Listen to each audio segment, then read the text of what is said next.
सबसे पहले सवाल ये उठता है कि लोग बोलते हैं कि हमने पिछला जन्म का हमें क्या लेना देना, हमें तो इसी जन्म से ही मतलब है। और बहुत सारे लोग तो इस चीज़ को मानते भी नहीं हैं। आपका क्या आपकी क्या राय है इस पर? देखिए, पिछला जन्म तो होता तो ज़रूर है।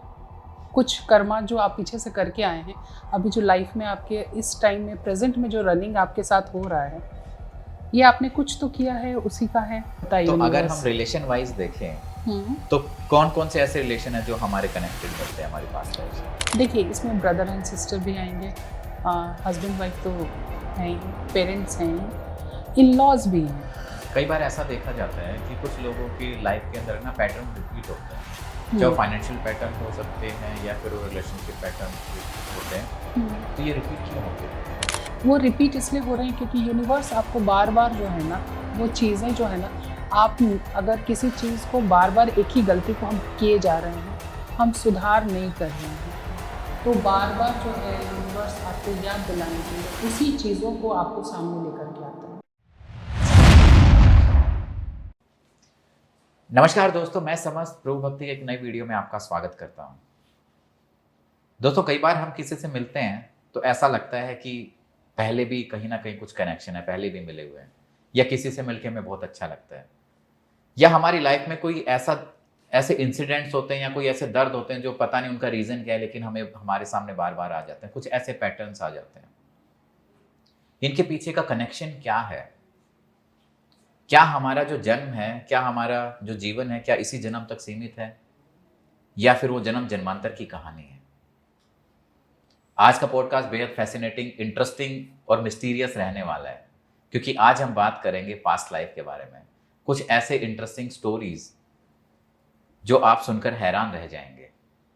तो देर ना करते हुए मैं स्वागत करना चाहता हूँ हमारे गेस्ट, जो एक पास्ट लाइफ रिग्रेशन थेरेपिस्ट हैं, recce healer, numerologist and tarot reader हैं। मैं स्वागत करना चाहता हूँ मीरा कुमार जी। नमस्कार, नमस्कार मैम। नमस्कार। मैम, एक सबसे पहले सवाल ये उठता है कि लोग बोलते हैं कि हमने पिछला जन्म का हमें क्या लेना देना, हमें तो इसी जन्म से ही मतलब है। और बहुत सारे लोग तो इस चीज़ को मानते भी नहीं हैं। आपका क्या आपकी क्या राय है इस पर? देखिए, पिछला जन्म तो होता तो ज़रूर है। कुछ कर्मा जो आप पीछे से करके आए हैं, अभी जो लाइफ में आपके इस टाइम में प्रेज़ेंट में जो रनिंग आपके साथ हो रहा है, ये आपने कुछ तो किया है, उसी का है। अदरवाइज़ आप अगर ट्विन्स को देखें, 2 बच्चे आते हैं, एक ही समय है, सब कुछ बराबर है, एक ही पेरेंट्स हैं, एक ही घर है, लेकिन डिफ़रेंस होता है उनके लाइफ़स्टाइल में और बहुत सारी चीज़ों में, उनकी किस्मत में। तो क्या रीज़न है? कुछ कर्मा है जो दोनों ने अलग-अलग किया था और उस कर्मा को करने के लिए आते हैं। जो हमने पीछे से किया है, वो अभी चल के आ रहा है और जो आप आज कर रहे हैं, वो फ्यूचर बनेगा आपका।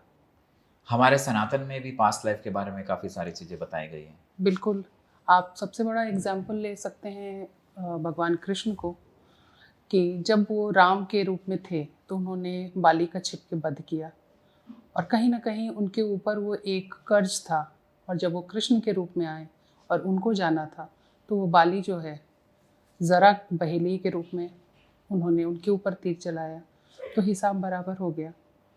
दूसरा है आप भीष्म। भीष्म जी को देख सकते हैं, जो उन्होंने जब वो राजा राजकुमार थे, तब उन्होंने जो है एक साँप को गलती से उन्होंने डाल दिया था उस पर काँटों के काँटों पे सेज डाल पे। दिया था, हाँ। हाँ, और जब ऐसा टाइम आया तो वो तो इच्छा मृत्यु ले सकते थे, तो उन्होंने क्यों नहीं लिया? रीज़न उसके पीछे सबसे बड़ा ये है क्योंकि उनको उतना जो उन्होंने उसको कष्ट दिया, वो उनको पूरा करके जाना था और हमारे साथ भी ऐसे ही होता है। अगर हमने किसी को कुछ प्रॉब्लम किया है, तो जब तक हो सकता है सेम पर्सन से ना मिले, लेकिन आपको कहीं न कहीं से वो चीज़ें जब आपको मिल जाती हैं, आपका कर्ज पूरा होता है, तब आप वापस जाते हैं और दूसरी सबसे बड़ी बात है, अगर आपने उसको पूरा नहीं किया, तो सेम पैटर्न आपका रिपीट होता रहता है। हुँ। तो अगर हम बात करें मैम, जैसे आप पास्ट लाइफ रिग्रेशन थेरेपी करते हैं। हुँ, हुँ। आपने अपनी पास्ट लाइफ देखी है? हाँ जी, मैंने भी देखी है अपनी। क्या देखा आपने अपनी पास्ट लाइफ में? मैंने अपनी 3-4 देखी है, लेकिन मैं एक आपको बताऊँगी। मैंने देखा था कि मैं कृष्ण के लिए बहुत ज़्यादा मेरी भक्ति है, बहुत ज़्यादा है, बहुत डीप है, इंटेंस है। तो मैं जानना चाहती थी कि ऐसा क्यों है, सिर्फ इस लाइफ का है या पीछे से कहीं से आ रहा है। तो मैंने अपने आप को देखा 1882 में हम लोग कहीं बॉस्टन में रहते थे और वहाँ छोटा सा मंदिर था और उस मंदिर में हम लोग बहुत फिल्दी रिच थे, पर हमने सब कुछ छोड़ दिया बच्चों के ऊपर। 4 मेरे बेटे थे, उनके ऊपर सब कुछ छोड़ के और हम लोग मंदिर में शिफ्ट हो गए और बहुत अर्ली स्टेज में ही मैं मंदिर में चली गई थी। मैं और मेरे हस्बैंड दोनों रहते थे। मैं आपको उनके पिक्स भी दिखाऊंगी। मैंने उस जो पर्सन थे उनके मैंने पिक्स निकाले जिन्होंने मंदिर को चेंज मतलब मंदिर बनवाया था। हाँ, मतलब आप तो इंडियन थे या फिर आप क्रिश्चियन थे? नहीं, हम लोग साउथ इंडिया से कहीं से गए थे, केरल के साइड से।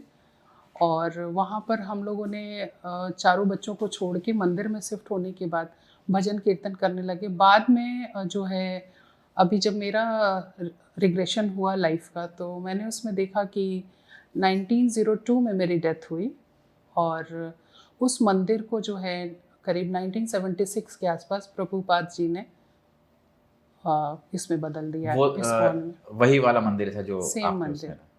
लेकिन मैं अभी उस मंदिर में विजिट तो नहीं ये की ये हूँ। आपने कैसे आइडेंटिफाई किया? मैंने उस टाइम के बहुत सारे डिटेल्स निकाले, जैसे बॉस्टन में मैंने देखा खुद को। और जो अगर आप पास्ट लाइफ में जाते हैं तो वहाँ आसपास आपको रीड करना होता है। अगर आप इजीली चले जाते हैं ना तो वहाँ रीड करके आपको देखना होता है कि आसपास क्या क्या चीज़ें लिखी हुई हैं। तो मैंने देखा कि 1882 वो कहीं पे लिखा हुआ था, पत्थर की सारी चीज़ें थी। मैं उस मंदिर को ज़रूर विज़िट करना चाहूँगी, मुझे मौका नहीं अभी मिला तक है। आप गए नहीं हैं वहाँ पे? नहीं, पर मैं विज़िट करना चाहूँगी। और जब मैंने उसको देखा तो मुझे भी मैंने अपने हस्बैंड को बताया ऐसे-ऐसे, तो उन्होंने कहा कि नहीं, तुम बिल्कुल गलत हो, क्योंकि बॉस्टन जो है इंग्लैंड का हिस्सा है। तो मैं थोड़ी देर सोच में पड़ गई। फिर मैंने गूगल पे सर्च किया, फिर मेरे हस्बैंड भी, उन्होंने भी गूगल पे सर्च किया। He is a very logical person. तो उन्होंने जब सर्च किया तो वो हैरान रह गए, क्योंकि उस टाइम में बॉस्टन जो है यूएसए का पार्ट हुआ करता था। तो उन्होंने मुझे दिखाया तो मेरे दिमाग में बहुत सारी चीज़ें आ गई कि भाई अगर मैंने ये चीज़ें देखी हैं तो उस समय जिसने मंदिर बनाया होगा उसकी पिक्स भी कहीं ना कहीं होंगी। मैं उसको बहुत बुरी तरीके से सर्च करने लगी। 1 डेढ़ दिन के बाद मुझे जो है ना सफलता मिली और मैंने उनका निकाला पिक्स। और जब मैंने आइडेंटिफाई किया तो मैं हैरान रह गई। इनफैक्ट मेरे हस्बैंड हैरान रह गए, मेरे जितने रिश्तेदार हैं वो सारे हैरान रह गए, क्योंकि जो मेरे हस्बैंड की आज से पुरानी पिक्स थी उसके साथ बहुत सिमिलर पिक थे वो। और मैं वो आपको ज़रूर शो करूँगी। हाँ। आप उसको देखना। तो कहीं ना कहीं एक छोटा सा कनेक्शन था। तो ये तो एक छोटी सी स्टोरी है। हमारे जो फेस है, कनेक्शन तो हमारे साथ आते ही हैं पास्ट लाइफ से। जो आपके हस्बैंड उस टाइम पे थे, उस जन्म में थे, वो अभी भी आपके एग्जैक्टली साथ। हाँ, आज भी वही है। और सिमिलर फेस, मतलब फेस रिजेम्बलेंस है। हाँ, फेस रिजेम्बलेंस वैसे कहते हैं समटाइम्स होता है, समटाइम्स समटाइम्स नहीं नहीं भी होता है, पर इनका है। और जैसे उस टाइम भी फीमेल डोमिनेटेड हमारी सोसाइटी तो थी नहीं, तो मैंने फीमेल की भी उनके साथ उनकी वाइफ की भी सर्च करनी शुरू की, पर वो मुझे मिली नहीं। पर मैंने जो अपने आप को खुद को देखा था तो नीचे जैसे स्कर्ट टाइप पहनते हैं ना साउथ इंडिया में और दुपट्टा, तो आज भी मुझे वो चीज़ें बहुत फैसिनेट करती हैं। इनफैक्ट अब तो मुझे पता लगा है तो आश्चर्य होता है, लेकिन मैं ये चीज़ें बहुत पहले से पहन रही हूँ और मुझे पसंद था। और यानी जो शायद चीजें अभी हमें अच्छी लगती हैं उसका कहीं ना कहीं पीछे से कोई कनेक्शन होता ही होता है। बिल्कुल, ये एक तरह से कॉन्ट्रैक्ट टाइप का भी होता है। अगर आप ध्यान से देखो तो कुछ चीज़ें ऐसी होती है जो आपकी कहीं ना कहीं कुछ बाकी रह जाती है, जिसको कॉन्ट्रैक्ट को पूरा करने के लिए आपके साथ कुछ लोग आते हैं और उस कॉन्ट्रैक्ट को पूरा होने के बाद चले सडनली जाते हैं। हाँ चले जाते हैं।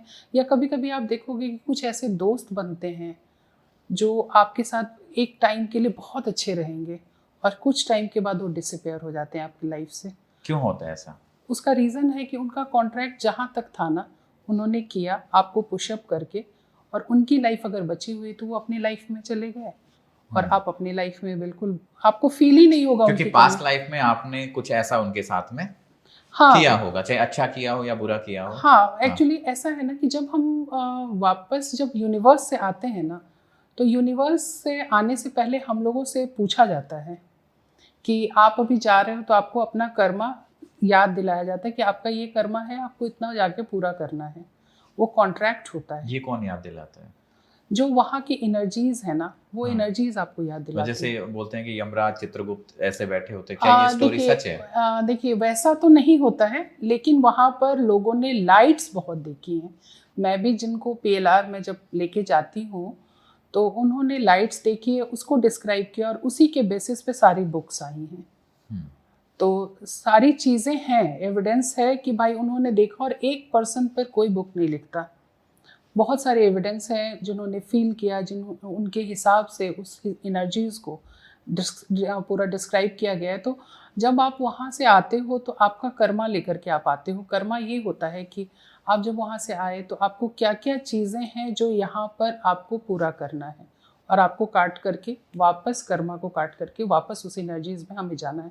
एक्चुअली देखो, इसको आप ऐसे समझ सकते हो कि एक मेन एनर्जी है, उसमें से जैसे मैं निकली, आप निकले, या बहुत सारे लोग निकल के आए, सबके नाम अलग अलग हैं। हम जब यहाँ पर आए तो जो मैंने किया है, जो गलतियाँ मैंने की हैं, उसका हिसाब तो मुझे देना पड़ेगा ना। तो उस जो मेन, जो हमारा एक तरह से समझ लो पिंड कह लो, या जो मेन एनर्जी, उससे हम अभी जो है डी अटैच हैं। उसमें अटैच होने के लिए हमें उस रास्ते को ढूंढना पड़ेगा। तो अगर आपके अंदर अवेयरनेस है कि भाई अब मुझे ये चीज़ें नहीं करनी, फाइनल जो है, हमें मेटलिस्टिक होने से कोई फ़ायदा नहीं। हम कितने भी रिच क्यों ना हो जाएं, इससे कोई फ़र्क नहीं पड़ेगा। हम अपने आप को, अपने सोल को कितना ज़्यादा सेटिस्फाइड कर पा रहे हैं।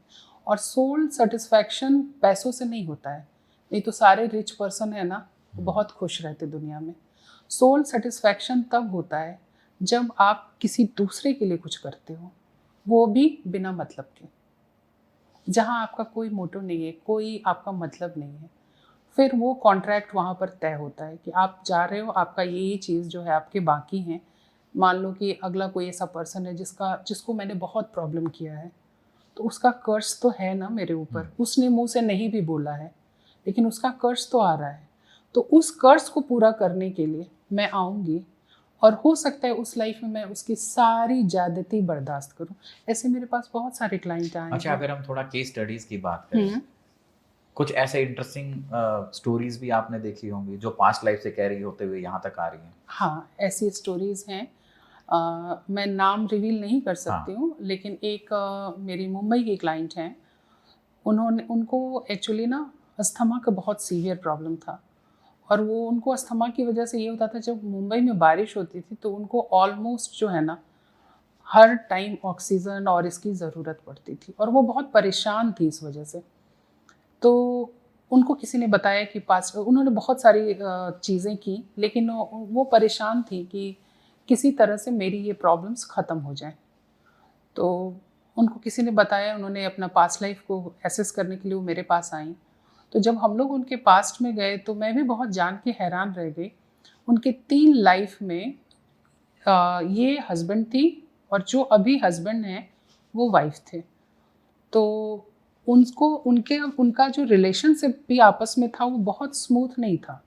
उन्होंने फर्स्ट टाइम में मुझे सारी चीज़ें बताई नहीं थी, लेकिन जब वो पास्ट में गई और जब वहाँ पर एसेस करना हमने शुरू किया, देन सी टोल्ड मी कि ये चीज़ें हैं, ये ऐसे कर रहा है।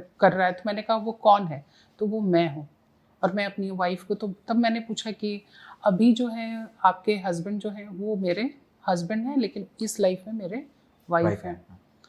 वो क्या किए, गुस्से में उन्होंने इनको एक टाइम तो स्लिट कर दिया। पास्ट लाइफ की बात है? पास्ट लाइफ में, एक लाइफ में उन्होंने स्लिट कर दिया गले को, एक लाइफ में उन्होंने पॉइजन दे दिया, और एक लाइफ में उन्होंने गले को बांध करके मार दिया और पानी में डाल दिया था।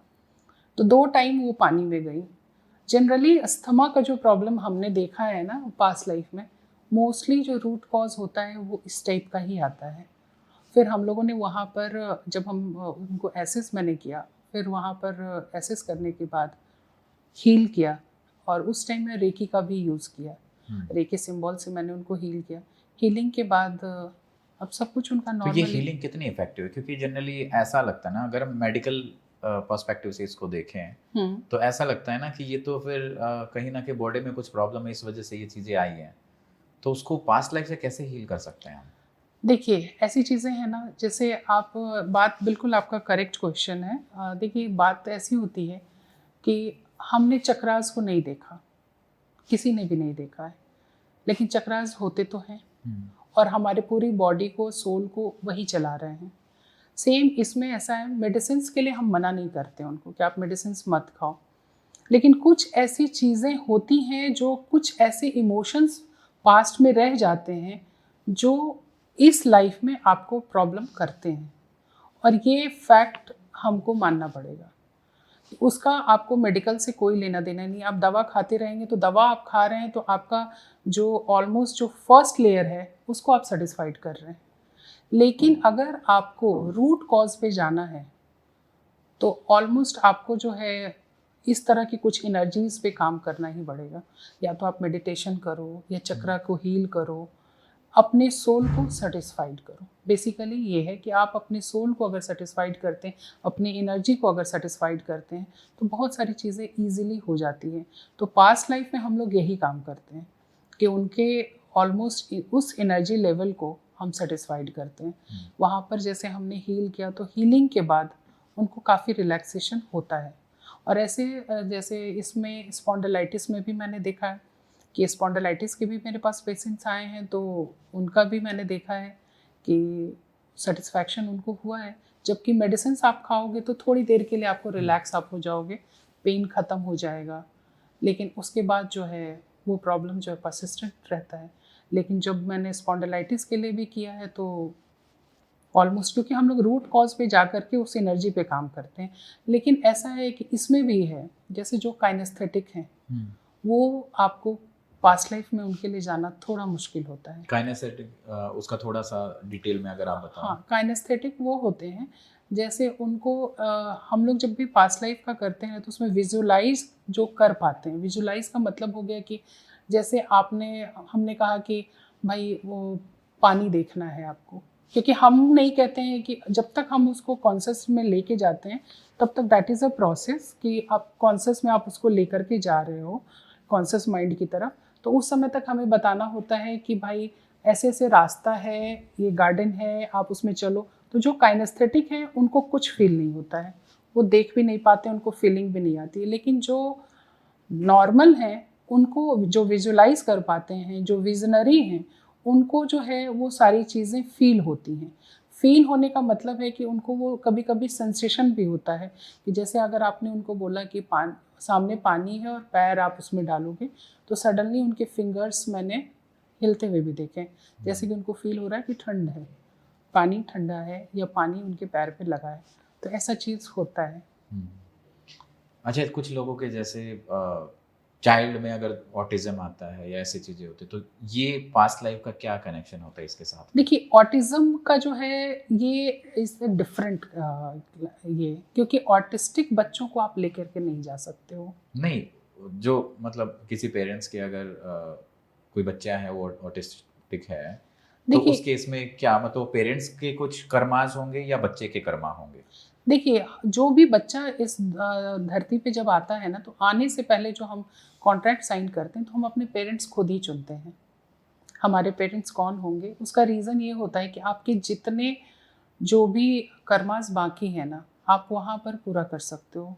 समटाइम्स कुछ ऐसे भी सोल होते हैं जो मेटलिस्टिक होकर के भूल जाते हैं, तो उसको बार बार जो है यूनिवर्स जो है उसको पुश करते रहता है, उनको याद दिलाते रहता है कि आप गलत राह पे जा रहे हो। लेकिन इसमें जो है ना, जैसे ऑटिस्टिक बच्चे की बात आपने की, तो जो ऑटिस्टिक बच्चे हैं उन्होंने सपोज मान लो अपने पेरेंट्स को चूज़ किया, तो माइट बी कि उनका बहुत सारा कर्मा उस बच्चे के लिए, बहुत सारी रिस्पॉन्सिबिलिटी उस बच्चे के लिए कहीं ना कहीं बाकी रह गई होगी जो वो पूरा करेगा। और जैसे मान लो कि हम सेवा नहीं कर रहे हैं किसी की, हो सकता है किसी लाइफ में उसका ऐसा कुछ रह गया हो, तो वो अपना पूरा कर्जा उतार के ही जाएगा। ये बहुत बैलेंस होता है तो अगर यूनिवर्स। हम रिलेशन वाइज देखें तो कौन कौन से ऐसे रिलेशन है जो हमारे कनेक्टेड मिलते हैं हमारी पास्ट लाइफ से? देखिए इसमें ब्रदर एंड सिस्टर भी आएंगे, हस्बैंड वाइफ तो हैं ही, पेरेंट्स हैं ही, इन लॉज भी हैं। कभी कभी ऐसा होता है कि आपका कुछ ऐसा भी, मेरे पास ऐसे भी क्लाइंट आए हैं जिनके कुछ ऐसे कर्मा रह गए थे या ऐसी परेशानियां थी, उन्होंने जाकर के देखा कि मेरे इन लॉ से मुझे इतनी क्यों परेशानी होती है, तो उनको पता लगा कि जब वो पास्ट में गए कि दैट टाइम इन्होंने भी बहुत कुछ किया था उनके लिए, बहुत तरह की ऑब्स्टेकल्स वगैरह बना के रखे थे। और उस समय वो सिस्टर्स थी, ऐसा नहीं था कि अपोजिट था, उस समय दे आर सिस्टर्स, और उन्होंने बहुत बिचिंग की, बहुत धोखा दिया।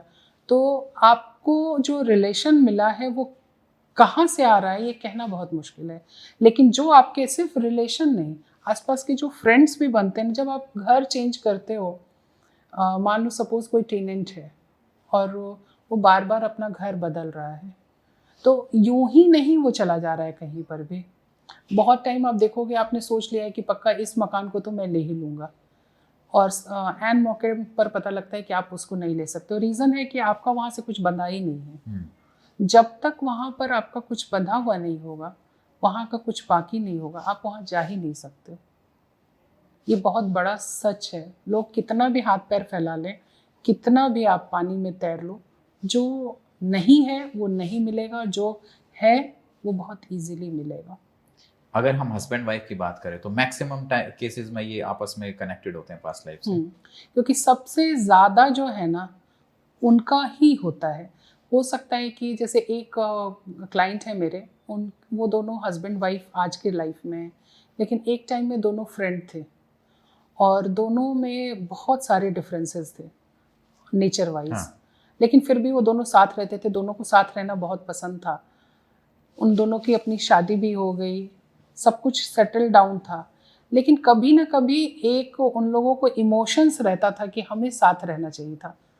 तो जब उन्होंने, जो आज वाइफ हैं, उन्होंने कहा कि हमें ये समझ में नहीं आता कि जैसे और दूसरे लोग इतना लड़ते हैं, झगड़ते हैं, इतने डिफरेंसेस होते हैं, हम दोनों में ये प्रॉब्लम कभी नहीं होता है कि हम बिना बोले बिना बताए एक दूसरे की बातों को समझ जाते हैं। तो उनको इस बात के लिए एसेस करवाना था अपना कि भाई हमारा ये कहीं पीछे से तो नहीं आ रहा है, हम लगता है बहुत टाइम से हस्बैंड वाइफ हैं। तो जब उनके लाइफ को मैंने देखा तो वो लोग दे आर फ्रेंड्स और गुड फ्रेंड्स, लेकिन उनको कहीं ना कहीं वो कमी थी कि हमें एक घर में रहना है। तो कभी कभी ऐसा होता है ना कि आप जो यूनिवर्स को कहते हो ना कि मुझे ये चीज़ें चाहिए, तो हो सकता है इस लाइफ में ना मिले, लेकिन वो चीज़ें आपको मिलती ज़रूर है।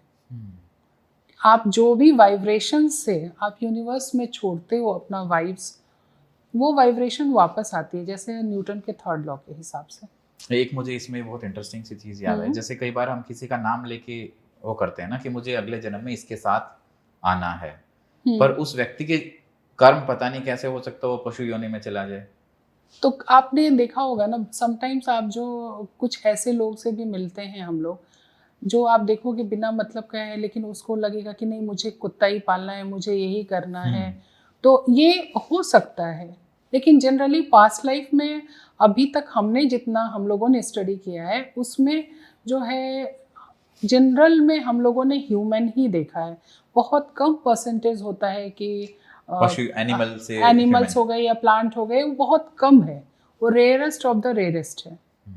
तो ऐसा बहुत कम है अभी तक का। कुछ और इंटरेस्टिंग केस स्टडीज आपने देखी हो? हाँ, एक इंटरेस्टिंग है, एक केस स्टडी है कि उसमें एक छोटी बच्ची थी, उसको भी बहुत प्रॉब्लम था। आपको उसको बेसिकली प्रॉब्लम्स था लोगों से, भीड़ उसे बिल्कुल पसंद नहीं थी। अभी वो 18-19 साल की है और पास्ट लाइफ जो है आप 12 साल के बाद कर सकते हैं। Okay, after 12 years. हाँ, आफ्टर 12 आप कर सकते हैं। तो मैंने उसका 15 इयर्स में किया था। उसको क्या प्रॉब्लम्स थी कि जैसे वो भीड़ देखती थी ना, उसको सफोकेशन होने लगता था, उसके एंजाइटी लेवल बहुत बढ़ जाते थे। तो उसकी मदर को हमेशा लगता था कि भाई ये स्कूल में है तो ठीक है, अभी कल को कॉलेज जाएगी, कॉलेज जाने के बाद भीड़ को तो हम रोक नहीं सकते हैं। तो उन्होंने कंसल्ट किया। तो जब हम लोग उसके पास्ट लाइफ में गए तो मुझे देख करके बहुत हैरानी हुई कि एक टाइम में जब उसने अपने आप को जो देखा कि वो बहुत बड़े बैटल में थी, वॉर बैटल में थी, और वहाँ पर उसकी डेथ हुई थी। और उसके साथ 2 लाइफ में भी उसने देखा कि उसके साथ बैटल का ही था। तो उसको भीड़ देख के और उसका जो एक लाइफ में जो है ना, ये बिल्कुल चोक्ड हो गया था, यहाँ गला, आके हाँ। उसका वो भाला गरासा कुछ आके यहाँ लगा, मतलब बिल्कुल शार्पन कोई ऑब्जेक्ट था जो इसको लगा और उसकी सांसें चोक्ड हो गई। तो जब उसने ये चीज़ें रिवील की तो हम लोगों ने वहाँ हीलिंग करने के बाद जब वो नॉर्मल लाइफ में वापस आ गई तो उसने बताया कि वो भीड़ देख करके उस समय भी वो टेबल पर जब वो लेटी हुई थी तो उसको फील हो रहा था कि ये सारी भीड़ जो है ना मुझे अभी के अभी मार डालेगी। और जब वो वापस आई तो उसने यही चीज़ बताया कि उस भीड़ को देख के जो है मेरी हालत ख़राब हो गई थी, लेकिन आज शी इज़ क्वाइट नॉर्मल। तो चीज़ें होती हैं। तो ये जो ट्रॉमा जो हम कैरी कर रहे होते हैं, ये रिसेंट पास्ट लाइफ का कर रहे होते हैं या फिर किसी भी पास्ट लाइफ से आ सकता है? नहीं, जब हम लोग पास्ट लाइफ में लेके जाते हैं तो उसमें ऐसा होता है कि एक पर्टिकुलर हम सब्जेक्ट लेते हैं। मान लो कि किसी को इमोशनली कोई प्रॉब्लम है तो उस पर्टिकुलर पर्सन से प्रॉब्लम है तो हम लोग फिर एसेस करते हुए वहाँ तक लेकर के जाते हैं। वहाँ जाने के बाद उसको एसेस करके देखते हैं, अगर ऐसा कुछ वहाँ पर है तो फिर उस हिसाब से उनको हील किया जाता है वहाँ पर। तो अगर जैसे आपने अभी पास्ट लाइफ थेरेपी सेशन लिए हैं, सबसे लास्ट वाला मतलब कहाँ तक आप पहुँचे हैं अगर हम ईयर वाइज बात करें? देखो अभी तक जो मैं पहुँची हूँ मैं आदिवासी तक तो पहुँच गई थी। अच्छा। हाँ, करीब रख लो आप, नहीं कुछ तो मैं वैसे जगह भी लोग गए हैं जहाँ पर उन्होंने खुद को देखा है कि वो कबीला टाइप की जगह पे रह रहे हैं। तो कबीला वाले लाइफ को भी देखा है लोगों ने, जहाँ लाइट्स नहीं हैं, खाने की प्रॉब्लम है, गुफा में रह रहे हैं, उस टाइप की भी लाइफ्स को देखा है। तो वहाँ पर देखा है तो जैसे जिनका मैंने किया है तो उनको प्रॉब्लम फिर उसी टाइप से थी। जैसे किसी ने उनको बोला कि तुम यहाँ पर सुरक्षित हो, तुम यहाँ पे रह सकते हो, और पीछे से आकर के फिर उनको ना गले को स्लिट कर दिया या खंजर भोंक दिया और उनकी डेथ हो गई। जब पलट के देखा तो वो सेम पर्सन जो उनका फ्रेंड है आज के लाइफ में। तो उन लोगों को ये जानना था कि ऐसा क्या है कि मुझे इससे प्यार भी है लेकिन मैं भरोसा नहीं कर पाता हूँ। तो भरोसा नहीं करने का कारण वही है। फिर आपने क्या किया ऐसे केस में, अगर कोई ऐसा केस आता है? हम लोग जाते हैं उनको लेके, तो उस टाइम जो है ना, जब वो कॉन्शियस माइंड को जब हम एसेस करते हैं तो सबसे पहले तो देखो ग्रैटिट्यूड बहुत बड़ी चीज़ है और ग्रैटिट्यूड दिलवाते हैं। आपको जान के हैरानी होगी कि बहुत सारे ऐसे मेरे क्लाइंट हैं जिन्होंने ग्रैटिट्यूड से मना कर दिया, क्योंकि उस समय वो उस पेन को फील कर पाते हैं, उस समय वो अपने डेड बॉडी को ऊपर से देख पाते हैं। तो उन्होंने मना कर दिया हाँ, ग्रेटिट्यूड उन्होंने करने से? ग्रैटिट्यूड को, बहुत ऐसे मेरे क्लाइंट हैं जिन्होंने दैट टाइम बिल्कुल ग्रैटिट्यूड को मना कर दिया था कि नहीं, हम इस आदमी को माफ़ नहीं कर सकते क्योंकि मैं बहुत तकलीफ में हुई हूँ, मेरी फैमिली, मैं देखो अभी आपको बोल रही हूँ, मेरे हाँ। गूज बम्स आ रहे हैं। मेरी फैमिली अकेली है, मेरी बच्ची छोटी है, मेरा बेटा अभी ऐसे है, मेरी पूरी फैमिली डिस्ट्रॉय हो जाएगी, मेरे पेरेंट्स हैं। तो वहाँ पर हमें काउंसलिंग करनी पड़ती है, वहाँ हमें समझाना पड़ता है क्योंकि उस मोमेंट पे क्या होता है कि वो पर्सन उस स्टेज में होता है। बिल्कुल उसको फील हाँ, होता है उसको कि फील वो होता है। उसको वो पेन फील होता है। जैसे अगर उसे खंजर लगी है तो उसको वो फील होता है, अगर गला चौक है तो उसको वो फील होता है कि किसी ने उसके गले को दबा रखा है। उसको अच्छे से फीलिंग आती है पूरी कि भाई उसके साथ कुछ हुआ है, और फिर वो जो है उस समय बिल्कुल माफ़ी के लिए तैयार नहीं होता है। फिर हम लोग उसको वहाँ पर जो है अच्छे से काउंसलिंग करते हैं। काउंसलिंग के बाद बहुत सारी बातें समझानी होती है। तो तभी कभी कभी ऐसा होता है कि किसी किसी क्लाइंट में हमें 2-2.5 घंटे से ज़्यादा टाइम लग जाता है, किसी क्लाइंट में 1.5-2 घंटे में भी हो जाता है।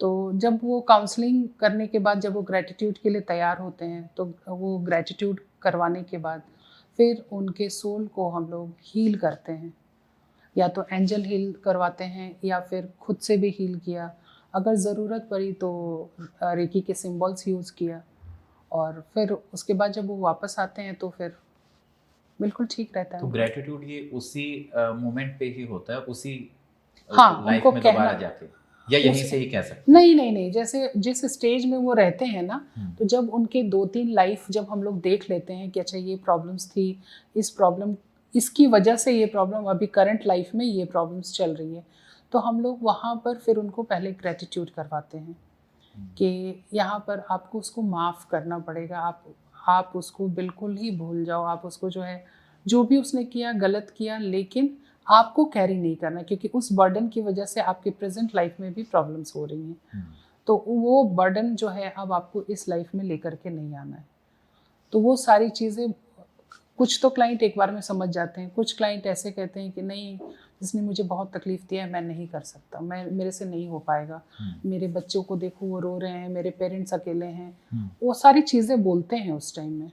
और उस समय उनकी आंखों से आंसू तक आ जाता है कि नहीं, मैं नहीं कर सकता।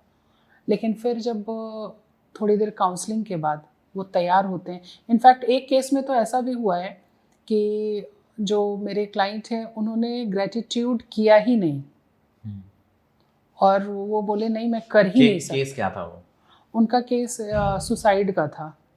उनके एक्चुअली पेरेंट्स थे, तो वो जो है उन्होंने किसी बात पर उनको बहुत तेज डांटा और उस वजह से उन्होंने सुसाइड कर लिया। और कारण कहीं ना कहीं वो पेरेंट्स को मान रहे थे, और इस लाइफ में जो है वो उनके बड़े ब्रदर और भाभी थे दोनों। तो इस लाइफ में भी उनकी बन नहीं रही थी। तो उस लाइफ में जो है ना वो कहीं ना कहीं उस एक्चुअली होता क्या है ना, जब लास्ट में जब आपकी डेथ होती है ना, आप जिस इमोशंस को लेकर के कैरी करके आते हो ना, वो इमोशंस आपके लाइफ में रह जाता है, स्टक होता है वो। तो उनका वो इमोशन स्टक था कि मेरे कल्प्रिट ये दोनों हैं। और अगर आप देखो तो बच्चों को किसी चीज़ के लिए हम डांटते हैं या बुरा भला बोले तो उनकी भलाई के लिए कहा जाता है। समटाइम्स वो बच्चों को ये चीज़ें नहीं समझ में आती कि इसमें मेरी भलाई थी। तो यहाँ पे सिर्फ मिसकम्युनिकेशन था। तो उस मिसकम्युनिकेशन में जब वो उनको इस लाइफ में उन्होंने देखा कि वही भाभी हैं, वही भैया हैं, तो वो तैयार नहीं थे, वो वापस आ गए। नहीं, मैं तो नहीं करूँगा, इनकी वजह से मेरी पिछली लाइफ बहुत ख़राब हुई है और मैं नहीं कर पाऊँगा।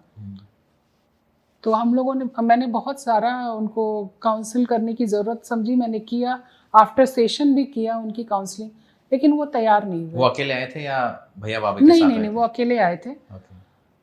फिर मैंने उनको छोड़ दिया, क्योंकि देखो कभी कभी किसी किसी का कर्मा जो है ना बाकी रहता है। एक्चुअली कर्मा भी क्या होता है कि उस पर मैं बाद में बात करूँगी। तो मैंने छोड़ दिया उनको, और छोड़ने के बाद मुझे लगा कि ये बंदा वापस तो पक्का आएगा, क्योंकि तकलीफ़ तो बहुत है इसकी लाइफ में, बहुत प्रॉब्लम्स चल रही हैं। मुझे लगता है 1-1.5 महीने के बाद वो उन्होंने फिर मेरे से और कांटेक्ट प्रॉब्लम किया। वो भैया भाभी की तरफ से? हाँ, उनको ज़बरदस्त प्रॉब्लम थी रिलेशनशिप, मतलब घर में हर एक बात में प्रॉब्लम होती थी, और ज़्यादा इनको रियलाइज़ हो रहा था इनकी तरफ से ज़्यादा प्रॉब्लम हो रही थी। वो अगर किसी चीज़ के लिए अगर मान जाएं तब भी इनको प्रॉब्लम था, ना माने तो भी।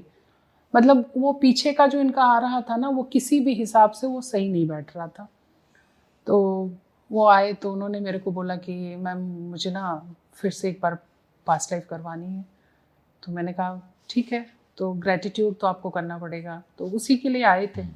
तो फिर हम लोग लेके गए, ग्रेटिट्यूड करने के बाद उनकी स्थिति फिर एकदम बिल्कुल ठीक है। और अभी मैं आपको कर्मा के बारे में बता रही थी। देखिए कर्मा जो होता है ना किसी का भी, सबसे पहले तो ये होता है कि आपने जो किया ना, आपको उसको एक्सेप्ट करना चाहिए कि हाँ ये मेरी वजह से हुआ। आप एक्सेप्ट कर लिया कि हाँ इसका कारण हो, आप अवेयर हो गए कि क्यों कर रहा हुआ ये चीज़ें। अगर जब तक आप एक्सेप्ट नहीं करेंगे, अवेयर नहीं होंगे, रिस्पॉन्सिबिलिटी अपनी नहीं लेंगे, आप में कोई चेंज नहीं आ सकता है। उसके बाद आपको लाना पड़ेगा अपने में बिहेवियरल चेंजेस। आपको अपने पैटर्न्स, इमोशंस पे आप कंट्रोल करें। इमोशनली जो है आप अपने आप को वहाँ पे ग्रो करें, लाइक मेडिटेशन करें।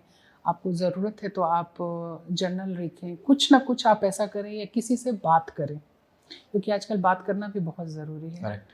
और जो चीज़ें आप करते जा रहे हैं वो लास्ट में फिर आपका एक ही चीज़ आता है कि ये सिर्फ 1 दिन या 21 दिन या 1 महीना करने से नहीं होगा।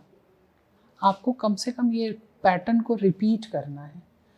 और कर्म ख़त्म नहीं होता है, आप क्या होता है उस जगह से ग्रो कर जाते हैं। आप उस इमोशन से बड़े हो जाते हैं। फिर आपको फ़र्क नहीं पड़ता कि वहाँ पे क्या हो रहा है, नहीं हो रहा है, क्योंकि आपने रियलाइज़ कर लिया मेरी वजह से है, आपने ग्रेटिट्यूड कर लिया, तो वहाँ पर आपकी सोल ऑलमोस्ट स्टेबल हो जाती है। अगर लोगों के जैसे फाइनेंशियल चैलेंजेस आते हैं, कई बार होता है ना कि कुछ काम ही नहीं बन रहा है या पैसा आ ही नहीं रहा है, क्या इसके पीछे भी पास्ट लाइफ कनेक्शन होता है? हाँ, इसके लिए भी मेरे पास क्लाइंट आए थे, उनको इस लाइफ में बहुत प्रॉब्लम है। इनफैक्ट उन्होंने फ्लैट्स भी खरीदे, ज़मीन खरीदी, सारी उनकी बिक गई, और वो बहुत हैरान थी कि ऐसा क्यों हुआ? हाँ, ऐसा क्यों हुआ, बिल्कुल औने पौने मैंने इतने खून पसीने की कमाई से खरीदी और औने पौने दाम में बिक गई। तो उन्होंने अपना जब देखा तो अभी वो फीमेल हैं, उस समय वो मेल थी और वो जो है ज़मींदार टाइप की फैमिली थी उनकी, वो 2 लाइफ में ही जा पाई थी। सी इज़ अ हाईली मतलब नॉर्मल विजुअल जो बोल सकते हैं ना, वो हाईली विजुअल नहीं है वो। तो 2 लाइफ में वो गई, तो उन्होंने अपने आप को देखा कि एक में वो ज़मींदार थी और एक में वो मतलब बहुत रईस टाइप के इंसान थे। लेकिन वो बहुत ही जो कहा जाता है ना जल्लाद टाइप का, उस टाइप का उनका नेचर था। क्रूअल क्रूएल, बहुत हाँ। क्रूएल थी। जैसे अगर किसी ने उनके घर का अगर मान लो कि जैसा उन्होंने देखा कि लोटे से पानी पिया तो उस लोटे को जो है उन्होंने फेंक दिया, उस आदमी को 3 दिन तक अपने घर में काम करवाया, मतलब उस टाइप का उनका नेचर था। तो इस लाइफ में जब वो उनके साथ उनके बच्चों की जॉब नहीं हो रही थी, उनके हस्बैंड की जॉब आज यहाँ कर रहे हैं कल वहाँ कर रहे हैं, इनकी जॉब की स्टेबिलिटी नहीं थी, बहुत प्रॉब्लम्स था इनको। तो उस लाइफ में जो इनके हस्बैंड थे वो इनके रिलेशन में आ रहे थे, इनकी दीदी वगैरह कुछ लगती थी। तो दोनों मिलके इन लोगों ने बहुत कुछ किया था। और जब इन्होंने अपना पास्ट लाइफ कराया, आफ्टर पास्ट लाइफ अब तो बहुत बढ़िया हो गया, अब तो करीब 2-2.5 साल से ऊपर हो गई है, उनके बच्चे की भी जॉब लग गई है, वाइफ बेटी भी अच्छा कमा रही है, इनकी भी इन्होंने अपना जो है कुकिंग का काम शुरू कर दिया है। तो अब तो सब कुछ अच्छे से सेटल डाउन मतलब हो जो फाइनेंशियल प्रॉब्लम हाँ थी वो वहां से आपने हील की? हाँ, वहाँ हील किया। फिनेंशियल में थोड़ा सा टाइम लगता है क्योंकि चीज़ें को लाइन अप होने में थोड़ा सा वक्त लगता है उसको। 8-10 महीने आराम से आपके लगते हैं लाइन अप होने में चीज़ें, बट होती हैं चीज़ें, लाइन अप होती हैं। कई बार ऐसा देखा जाता है कि कुछ लोगों की लाइफ के अंदर ना पैटर्न रिपीट होते हैं, चाहे वो फाइनेंशियल पैटर्न हो सकते हैं या फिर वो रिलेशनशिप पैटर्न रिपीट होते हैं। हम्म। तो ये रिपीट क्यों होते हैं? वो रिपीट इसलिए हो रहे हैं क्योंकि यूनिवर्स आपको बार बार जो है ना, वो चीज़ें जो है ना, आप अगर किसी चीज़ को बार बार एक ही गलती को हम किए जा रहे हैं, हम सुधार नहीं कर रहे हैं, तो बार बार जो है यूनिवर्स आपको याद दिलाने के लिए उसी चीज़ों को आपको सामने लेकर के आता है। जब हम उस चीज़ से लेसन ले लेते हैं कि हाँ यहाँ से हमने ग्रो कर लिया, तो फिर वो चीज़ें वहाँ पर ख़त्म होने के बाद फिर वो पैटर्न आपका वहाँ ख़त्म होके टूट जाता है और आप वहाँ से ग्रो करके आगे बढ़ जाते हैं। मतलब हम ये मान सकते हैं कि कहीं ना कहीं जो लाइफ में ऑब्स्टेकल भी आते हैं तो वो कहीं ना कहीं हमारी भले के लिए होते हैं, हाँ, क्योंकि समटाइम्स सोल को एक लेसन लेना है, इसलिए चैलेंजेस आते हैं। देखिए बिना चैलेंजेस के तो आप कुछ कर ही नहीं सकते जब तक आपको चैलेंज, जैसे अगर आप मान लो कि अभी जो आपने बात की कि रिपीटेड Repeat पैटर्न, patterns, हाँ पैटर्न्स हैं, तो ये भी एक तरह से आपके ऑब्स्टेकल ही तो हैं। अगर आप इसको ध्यान से देखें तो ये ऑब्स्टेकल्स हैं जो आपको बार बार बता रहा है, आपको याद दिला रहा है उस चीज़ के लिए कि आप ये चीज़ भूल रहे हैं। और बिना ऑब्स्टेकल्स के तो झड़ने का पानी भी अच्छा नहीं लगता है। जब तक बीच में पत्थर नहीं हो तो मज़ा नहीं आएगा। तो जब तक ऑब्स्टेकल्स नहीं होगा आप अपने टास्क को कैसे पूरा करेंगे? आप सीखोगे कैसे? तो सीख ही सीखोगे नहीं कैसे? पाओगे। सीख ही नहीं सकते हैं ना बिना उसके। तो वो ऑब्स्टेकल्स जो होते हैं, जो हमने पीछे कुछ छोड़ के आए हैं, वही फिर आगे जो है हमारे लिए जो है वो सेट पैटर्न होते हैं, उसी के हिसाब से फिर हम आगे आगे चलते हैं। अच्छा, जब हम पीएलआर कराते हैं तो एक तो ये हो गया कि हमारी लाइफ से रिलेटेड जो भी चीज़ें रहती हैं, मेरे पर्सनल से रिलेटेड रहते हैं। क्या अगर जैसे मान लो कि कोई बहुत अच्छे क्लोज फ्रेंड हैं या फिर किसी के बारे में पूछना है कि भाई ये इतना क्लोज क्यों, या मेरी लाइफ में ये क्यों आया, क्या ये भी पीएलआर से पता लग जाता है? आप पता कर सकते हो, लेकिन आकाशिक भी है इसके लिए, आप आकाशिक से भी पता कर सकते हो। जैसे अगर आपको फ्यूचर्स में कुछ जानना है तो उसके लिए आकाशिक रिकॉर्ड्स भी खोले जाते हैं। तो आकाशिक में आप या तो जो आपको लेके जा रहे हैं वो कर सकते हैं, जैसे मैं लेके जा रही हूँ तो मैं भी कर सकती हूँ, जैसे आपकी आकाशिक रिकॉर्ड्स जा कर के मेडिटेशन के थ्रू वहाँ पर मैं देख सकती हूँ। अदरवाइज़ जो है मैं सजेस्ट करती हूँ कि क्लाइंट खुद जाए। रीज़न इसके पीछे है कि देखिए आपका कर्मा जो है कुछ भी है, उसमें मान लो आपने क्या किया है नहीं किया है। समटाइम्स ऐसा होता है जैसे हम डॉक्टर से कुछ चीज़ें हाइड कर लेते हैं, तो थेरेपिस्ट से भी लोग चीज़ें हाइड कर लेते हैं। हाँ। तो उसमें जो है आपका कर्मा फिर हमारे ऊपर आएगा। तो बेस्ट यही होता है, मैं क्लाइंट को एडवाइस करती हूँ कि आकाशिक कराना है तो आप अपना आकाशिक मैं लेके तो खुद चलती हूँ। कहाँ आपको जाए? खुद मैं उनको मेडिटेशन में उस सबकॉन्शियस माइंड में लेकर के जाती हूँ। डिफरेंस कॉन्शियस माइंड कितना होता है इसमें अगर पीएलआर करते हैं और आकाशिक रिकॉर्ड? पीएलआर में भी आकाश तो ऐसे ही होता है कि नहीं, आकाशिक का क्या होता है ना, आकाशिक में जो है आपको हर जगह के एक एल्म्स बने हुए हैं। जैसे 5th डायमेंशन में हमें लेके जाना होता है, हम अभी 3rd डायमेंशन में रहते हैं, तो आकाशिक के लिए आप 5th डायमेंशन पे डायरेक्ट आप वहाँ जाएंगे। वो बहुत बड़ा सा जो है एक ऑलमोस्ट ई बुक टाइप का होता है, जहाँ पर उनको रीड करना होता है। वहाँ पे आपको कुछ दिखेगा नहीं, आपकी रीडिंग्स होगी, जो आपके क्वेश्चंस होंगे आप वहाँ पे उसको रीड करके पढ़ सकते हैं। पढ़ने का तरीका होता है, या तो आपको विस्परिंग फील होगी, या आपको फील होगा ऐसा कि जैसे कि किसी ने आपको फ्लैशेस में कुछ दिखाया है। आप ये बिल्कुल मत सोच लेना कि जैसे बुक्स लिखा होता है उस हिसाब से होता है। आपको अगर वो खुलेगा बुक, तो बुक खुलने के बाद जो है या तो विस्परिंग होगी, या आपको वो फ्लैशेस में आपको दिखेगा, या समटाइम्स जो है आपको लगेगा कि आपको ना कोई चीज़ें पीछे से बताया जा रहा है कि ये चीज़ें ऐसे होने वाली हैं। और ये भी आकाशिक भी ऑलमोस्ट करेक्ट होता है, लेकिन डिपेंड करता है कि आप कहाँ और किससे करवा रहे हैं, किसकी अलाइनमेंट कितनी अच्छी है। ऐसे रिकॉर्ड्स भी होंगे कि जो लोग हमसे कनेक्टेड हैं, जैसे मान लो मैं अभी ऑफिस में हूँ, तो ऑफिस में जितने भी बच्चे काम करते हैं, क्या पास्ट लाइफ में ये सारे कभी ना कभी मेरे से रिलेट करते होंगे? हाँ, होंगे होंगे ऐसा होता इसमें। है? हाँ, क्योंकि अगर उनका ऐसा नहीं होता तो वो आपसे आज यहाँ पर आपके साथ, और जितने दिन का होगा ना वो उतने ही दिन तक आपके पास रहेंगे, ये भी आप देखना। ये भी आकाशिक रिकॉर्ड में लिखा हुआ है?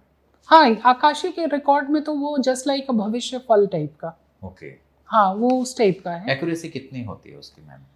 आकाशिक रिकॉर्ड्स देखो, मैंने किया तो है लेकिन मुझे 70-80% बिलीव है। ओके। हाँ, बट पीएलआर में अगर हम पीएलआर के साथ इसको कंपेयर करें तो? देखो मैं पीएलआर पे इसलिए ज़्यादा बिलीव करती हूँ क्योंकि मैंने लोगों को क्योर होते हुए देखा है। आकाशिक ऐसा होता है, बहुत लोग जो है उन्होंने फ्यूचर के लिए पूछा है कि जैसे बहुत लोगों ने अपने जैसे डिजीज़ वगैरह का भी पूछा है, तो उनके रूट कॉज आए हैं, लेकिन उसमें आप हीलिंग वगैरह नहीं वहाँ दे सकते हो। सिर्फ पता लग जाएगा सिर्फ कि पता है। लग जाएगा, रूट कॉज पता लग अगर जाएगा। किसी को ये पता करना हो कि उसकी सोल का पर्पस क्या है, वो क्यों आया है, ये कैसे, ये पीएलआर से पता लगेगा या फिर ये आकाशिक बताएगा? नहीं, ये देखो आपको जो है ना पीएलआर से भी पता लगता है, ये आकाशिक से भी पता लगता है, ये दोनों से पता चल सकता है कि आपके, क्योंकि जब आप आते हो तो वो जब हम कॉन्ट्रैक्ट वहाँ पर होता है कि ये मेरे पेरेंट्स हैं और वहाँ मुझे जाना है, ये जो और सोल कॉन्ट्रैक्ट होता है। हाँ, ये मेरे पेरेंट्स हैं और मुझे वहाँ जाना है। जैसे आप देखो ना, अब एग्जाम्पल एक चीज़ को फील करो कि सपोज मान लो एक बच्चा है, एक के पेरेंट्स से मान लो कि 2 फ्रेंड हैं और एक का रिजल्ट, दोनों का रिजल्ट बहुत ख़राब आया। एक पेरेंट्स जो है उसको कंसोल करेंगे बहुत अच्छे से कि नहीं कोई बात नहीं, कुछ नहीं हुआ, अगर तुम फेल भी हो गए हो तो कोई बात कोई नहीं। प्रॉब्लम नहीं है। हाँ। एक बच्चा जो है वो, उसको इतना डांट पड़ता है कि वो ऑलमोस्ट डिप्रेशन में चला जाता है। तो दोनों का जो कॉन्ट्रैक्ट है अलग अलग है, गलतियां दोनों ने सेम की हैं, दोनों का कॉन्ट्रैक्ट इसलिए अलग अलग है क्योंकि उसके लाइफ में जो पीछे से बहुत सारी चीज़ें आ रही हैं ना, उसको उसने ले लिया है, उसके पेरेंट्स, उसने उस हिसाब से चूज़ किया कि मेरा जो है ये सारा कुछ यहाँ पर ख़त्म हो जाए। अब ज़रूरत से ज़्यादा अगर आप उसको प्रेशराइज करोगे तो हो सकता है बहुत टाइम का जो आपका प्रॉब्लम, कर्सेस जो है आप झेलते जा रहे हो, तो वो कहते हैं कि ख़त्म होता चला जाता है। और ये बच्चा जो आराम से है, जिसका रिपोर्ट कार्ड ख़राब हुआ है, इसने भी अपने पेरेंट्स को चूज़ किया है, लेकिन इसका क्या है, इसका एक ही फ़ायदा ये हो रहा है कि ये बहुत स्लोली ग्रेजुअली, हो सकता है कि नेक्स्ट लाइफ में इसको फिर आकर के कुछ कर्मा जिसके बाकी रहे तो इसको पूरा करेगा। लेकिन उसका जो पेरेंट्स है वो हो सकता है कि कुछ ज़्यादा नहीं, स्ट्रिक्ट ऐसा भी तो है जिसके पेरेंट्स कुछ नहीं बोलते, हो सकता है कि इस बच्चे के ऐसे कर्म हो, अच्छे कर्म किए, अच्छे कर्म हो, पेरेंट्स हाँ मिले। ये भी हो सकता है। इसको आप दोनों तरफ से देख सकते हो कि उस बच्चे के इतने अच्छे कर्म थे, उसने अच्छे पेरेंट्स को चूज किया जो बैड डेज में भी उसको, वो रेनी डेज में भी पुश कर रहे हैं, एक तरह से अम्ब्रेला दे रहे हैं। और एक वो है जिसको उसके लाइफ में पूरी की पूरी स्ट्रगल ही लिखी हुई है, ये भी होता है। तो वो उसके कर्मास हो गए ना, दोनों के अलग अलग हैं। तो ऐसा बोलते हैं ना कि संचित कर्मास है, प्रारब्ध है हमारा, है ना, तो हम अपना संचित कर्मास में से प्रारब्ध लेके इस जन्म में आते हैं। वहां तो और भी बहुत सारी चीजें, तो इस जन्म में तो चलो हमने दुख सह लिए, अब कितने जन्मों के कौन से दुख हैं, तो उसका क्या सॉल्यूशन किया जाएगा? देखिए, ये बहुत अच्छा क्वेश्चन है। अब जैसे संचित कर्म से तो हम इस लाइफ को जी रहे हैं। अब यहाँ पर हमें ये सोचना चाहिए कि हमें कोई ऐसी गलतियाँ नहीं करनी चाहिए, जानते हुए स्पेशली, क्योंकि अनजाने में की हुई गलती भी भीष्म पितामह को झेलनी पड़ी। तो हमें कॉन्शियस ये रहना चाहिए कि हमसे जितनी कम हो सके हम गलतियों को गलती का मतलब हम ये मान सकते हैं कि आप किसी का दिल ना दुखाओ। आप किसी को हर्ट ना करो, किसी हाँ। को दिल ना दुखाओ, किसी को धोखा ना दो, बीचिंग ना करो। वो सारी चीज़ें जो ऑलमोस्ट ऐसा कोई काम जिसको हमें छिपा के करना पड़ रहा है, जो भी काम अगर आप छिपा के कर रहे हो दैट मीन्स कि वो गलत है। तो अगर आप उस काम से बच रहे हो तो फिर आप एक तरह से ग्रो होने के बाद जो है फिर उसी वापस जो हमारा मेन एनर्जी है हम उसमें चले जाएंगे, लेकिन उसमें जाना इतना आसान नहीं होता है। अभी तो हम बहुत नॉर्मल हैं। उसके बाद जैसे बुद्धा लोग आए, उन्होंने इतना सुपरफिशियल काम किया होगा कि वो बुद्धा वाले श्रेणी में आए। उनके ऊपर कृष्णा वगैरह आए, रामकृष्ण परमहंस आए, उसके ऊपर कृष्णा आए। तो ये सारी चीज़ें हुई हैं। ऐसा नहीं है कि एक बार में ही जा कर के उस एनर्जी में आप मिल जाओगे। इसके लिए स्ट्रगल बहुत है। अगर हम स्पिरिचुअलिटी की बात करें या फिर मतलब हम देखें कि कई बार क्या होता है ना कि हम किसी पर्टिकुलर देवी देवता से हम कनेक्टेड होते हैं, हम अपना ईस्ट से कनेक्टेड होते हैं। क्या यही ईस्ट हमारे पास्ट लाइफ में थे? नहीं, कोई ज़रूरी नहीं है कि सेम ही ईस्ट हो। आपके ईस्ट अलग हो सकते हैं। आपका हो सकता है रिलीजन भी अलग हो सकता है, आपका कास्ट भी अलग हो सकता है। कोई ऐसा नहीं है। मतलब अगर मान लो कोई अभी इस समय माँ काली की पूजा कर रहा है, तो पिछले जन्म में हो सकता है माँ काली का साधक हो भी सकता है या नहीं भी हो सकता है, उसका कोई कनेक्शन ये हो सकता है कि वो नहीं भी हो सकता, लेकिन वहाँ जो उसने जो जब से जो उसने इकट्ठा किया होगा ना पुण्य, वो उसको इस लाइफ में ज़रूर मिलेगा। हो सकता है कि जैसे काली का होगा तो इस जन्म में वो कृष्ण की तरफ आ जाए। कृष्ण और काली भी तो एक ही है। हाँ। तो ये भी बहुत आसानी से कहा जा सकता है कि हो सकता है कि पिछले जन्म में काली का हो तो अभी कृष्ण की पूजा करो। तो ये बहुत आसानी से हो सकता है ये चीज़। तो अगर जैसे एक तो हो गए हमारे रेकी हीलिंग, हो गई रेकी हीलिंग, इसमें कैसे हेल्प करेगी पास्ट लाइफ में? हाँ। जैसे पास्ट लाइफ में जब हम लोग उसको क्लाइंट्स को जब लेकर के जाते हैं, हाँ। तो वहाँ अगर ज़रूरत पड़ती है, हर टाइम नहीं, जब ज़रूरत पड़ती है, केस बहुत कॉम्प्लिकेटेड है, लगता है कि नहीं यहाँ पर जो है, अब जैसे मैंने आपको अभी बताया कि फिनेंस वाला जो एक प्रॉब्लम था, उनको बहुत ज़्यादा ज़रूरी थी क्योंकि उनकी life almost day to day ख़राब हो रही थी। तो उस समय मैंने उनको रेकी हीलिंग दी थी।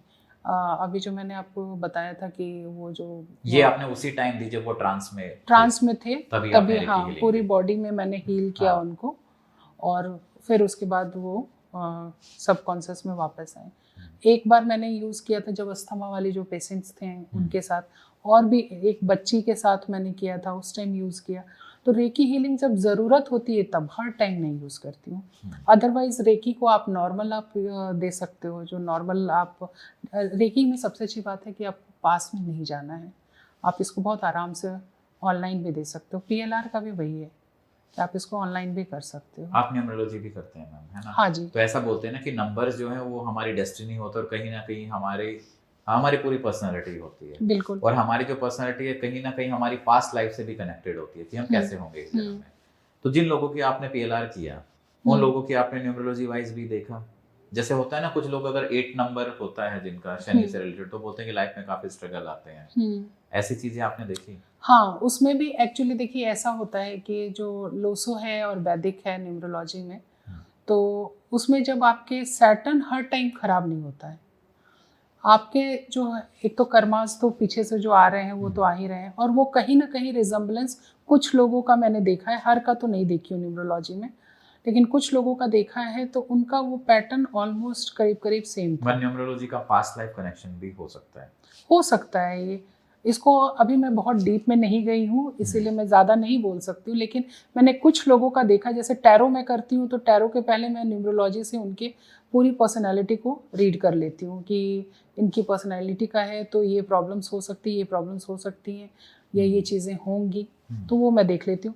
पास्ट लाइफ में भी मैंने कुछ लोगों का तो देखा है कि जैसे सैटर्न का प्रॉब्लम है, तो सैटर्न का प्रॉब्लम ऐसे नहीं होता है। अगर सैटर्न आपका 2 और 3 टाइम्स आ रहा है, तो सैटर्न का कहते हैं ना कि अगर 2 और 3 टाइम्स आ रहा है तो उनकी स्लो हो जाती है चाल, बहुत धीरे हो जाती है, हर काम स्लो होगा, धीरे धीरे होगा, क्योंकि वो कहते हैं कि बहुत स्लो चाल चलते हैं, वक्री कहते हैं उनको।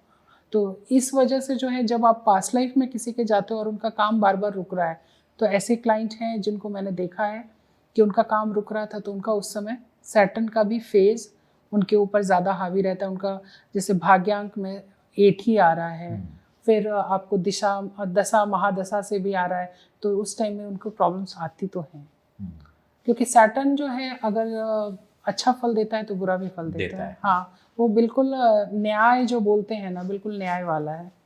अगर मान लो मैम कोई प्रॉब्लम से जूझ रहा है, लाइफ में प्रॉब्लम चल रही है, PLR कराना नहीं चाहता है, उतना उसको नहीं है, इतना बिलीव नहीं है, तो डे टू डे लाइफ में ऐसा क्या करे कि उसकी लाइफ सही होना स्टार्ट हो जाए? देखिए, सबसे पहले तो मैं उनको बोलूँगी कि जो भी ऐसा है, अगर उनको पास्ट लाइफ वगैरह पे नहीं बिलीव करते हैं, सबसे पहले अपने कर्मा को सुधारें।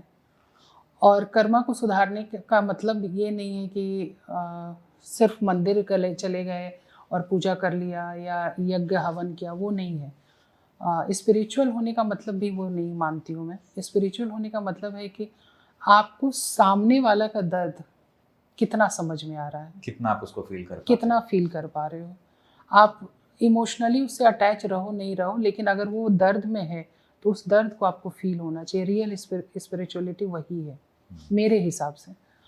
तो अगर ऐसा कोई पर्सन है तो मैं उसको सबसे पहले एडवाइस करूँगी कि वो स्पिरिचुअल हो, दूसरे के दर्द को समझें, और जितना हो सके उनको ऐसा कोई काम वो कर रहे हो जो लगता है कि नहीं मैं दुनिया के सामने नहीं कर सकता हूँ या किसी से छुपा के कर रहे हैं, दैट मीन्स कि गलत काम है, तो आप उससे बचें, क्योंकि वो आज नहीं तो कल सामने आएगा ही आएगा। सच झूठ मतलब थोड़ा धीरे जरूर चलता है, झूठ जल्दी चलता है, लेकिन सच सामने आज न कल आता जरूर है, आएगा। तो इसीलिए वो बेस्ट है कि वो जरूर कर्म अच्छे करो, ग्रेटिट्यूड करते रहो। बिल्कुल, ग्रेटिट्यूड तो बहुत ज़रूरी है किसी भी चीज़ का। अगर आपको किसी ने 1 गिलास पानी भी पिलाया है तो लोगों को आजकल देखो इतना ईगो है कि लोग थैंक यू नहीं बोलते हैं। अगर आपके यहाँ कोई प्यून है और वो ला के देगा तो उसका ड्यूटी है, ठीक है, उसका ड्यूटी है, मान लिया मैंने, लेकिन आपका एक थैंक यू उसके सोल को बहुत सुकून देगा। लोग आजकल वो थैंक यू वर्ड्स भी नहीं बोलते हैं। तो ये सारी चीज़ें हैं, ये छोटी छोटी चीज़ों को ध्यान में रखें। और कर्मा एक दिन में किसी का नहीं सुधरता और ना कर्मा ख़त्म होता है, मैंने अभी आपको बताया ना। आप एक्सेप्ट करेंगे, उस पर काम करेंगे, आप वहाँ से ग्रो कर जाएंगे, वो ख़त्म नहीं होगा। लोग कहते हैं कि अरे नहीं कर्मा, जैसे बहुत लोगों ने मेरे को भी बोला है कि PLR के थ्रू आप लोग उसके कर्मा को काट रहे हो। मैं बोलती हूँ कर्मा हम काट नहीं रहे हैं, अगर उसका लिखा हुआ है कि उसको अभी झेलना है तो मेरे पास ऐसे भी क्लाइंट आए हैं जब हम लोग सब कुछ रेडी है, या तो नेट की प्रॉब्लम हो गई या कुछ ऐसा चीज़ हो गया जिसकी वजह से उनका सेशन भी नहीं हो पाया। अच्छा, आपके मोस्टली सेशन ऑनलाइन होते हैं? हाँ, मेरे मोस्टली ऑनलाइन होते हैं। कौन सा ज़्यादा इफेक्टिव होता है, ऑफलाइन या ऑनलाइन? नहीं, दोनों इफेक्टिव हैं, आपको जो भी कराना है। हाँ, ऑनलाइन में देखिए फ़ायदा ये होता है कि मेरे क्लाइंट्स ज़्यादा जो है महाराष्ट्र से हैं, बेंगलोर से हैं, पुणे से हैं, अहमदाबाद से हैं, हैदराबाद से हैं, तो ये ऑफलाइन तो पॉसिबल नहीं था, तो ऑनलाइन जो है, ऑनलाइन तो कहीं से भी आ सकता है, यूएस से भी आ सकता है, यूके से भी आ सकता है ना? बिल्कुल। तो चलिए फिर इस डिस्कशन को हम यहीं विराम देते हैं। बिल्कुल। सो उम्मीद है दोस्तों आपको ये जानकारी अच्छी लगी होगी। अगर आपके जीवन में भी कोई समस्या है तो आप PLR सेशन ले सकते हैं। डिस्क्रिप्शन में आप नीचे दिए गए नंबर से मैम से कांटेक्ट कर सकते हैं। और मैं चाहता हूँ इस वीडियो को आप अपने दोस्तों और परिवार के साथ जरूर शेयर कीजिएगा। और दोस्तों मिलते हैं आपको एक नए टॉपिक, एक नई वीडियो के साथ में। तब तक बने रहिए हमारे साथ। धन्यवाद। नमस्कार।